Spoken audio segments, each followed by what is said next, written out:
இந்த நாள் இனிய நாளாய் அமையட்டும். 16/5/2026 மே மாதத்திலே சனிக்கிழமையான இன்று ஸ்ரீ பராவோ வருடத்திலே வைகாசி மாதத்திலே 2ஆம் நாள், உத்தராயண புண்ணிய காலத்திலே வசந்த ருது என்கிற இந்த இளவேநீர் காலத்திலே ரிஷப மாதத்திலே இருக்கிறோம். சுக்லபக்ஷத்திலே வளர்விரை. பித்ரு தர்ப்பணம் அப்படிங்கிறது ரொம்ப முக்கியம்.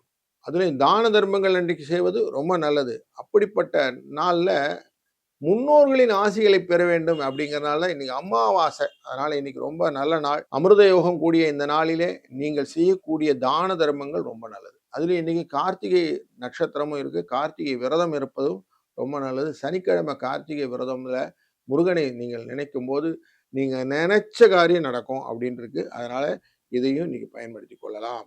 சதுர்த்தி திதி அப்படிங்கிற திதி 14வது திதி 3:58 காலையில இருக்கும். பின்பு அமாவாசை திதி வந்துவிடும். பரணி என்கிற நட்சத்திரம் இன்னைக்கு மாலை 5:54 வரைக்கும் இருக்கும். பின்பு கார்த்திகை நட்சத்திரம் வரக்கூடிய இந்த நாளிலே நல்ல நேரம் காலை 7:30 8:30 மணி வரை, மாலை நேரத்தில் 9:30 10:30 மணி வரை, ராகு காலம் 9:10, குளிகை நேரம் 6:07, யமகண்டம் 1:03. கிழக்கு பக்கம் செல்பவர்கள் தயிரை அருந்தி செல்வது நல்லது. இன்றைக்கு ரிஷப லக்னத்திலே 4 நாழிகையும் 36 வினாடியும் சூரிய பகவான் இருக்க போகிறார். 5:54 சூரிய உதயம். சித்திரை மற்றும் சுவாதி நட்சத்திரம் என்ற துலா ராசிக்குள்ளரை இன்னைக்கு சந்திராஷ்டமம் இருக்கிறது.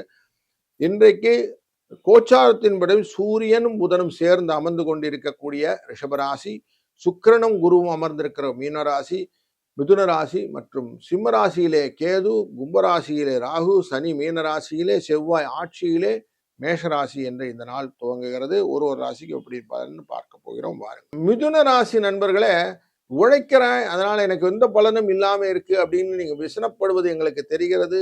நீங்க இன்றைய நாளிலே முக்கியமா அமாவாசை தர்ப்பணங்கள் செய்பவர்கள் செய்வதும், மற்றவர்கள் முன்னோர்களை நினைத்து கொண்டு நீங்கள் செய்யக்கூடிய தான தர்மங்கள் உங்களை உயர்த்தி விடும் என்பதிலே சந்தேகம் இல்லை.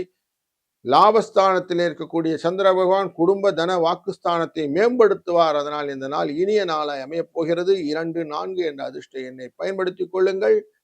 வாழ்க வளம்.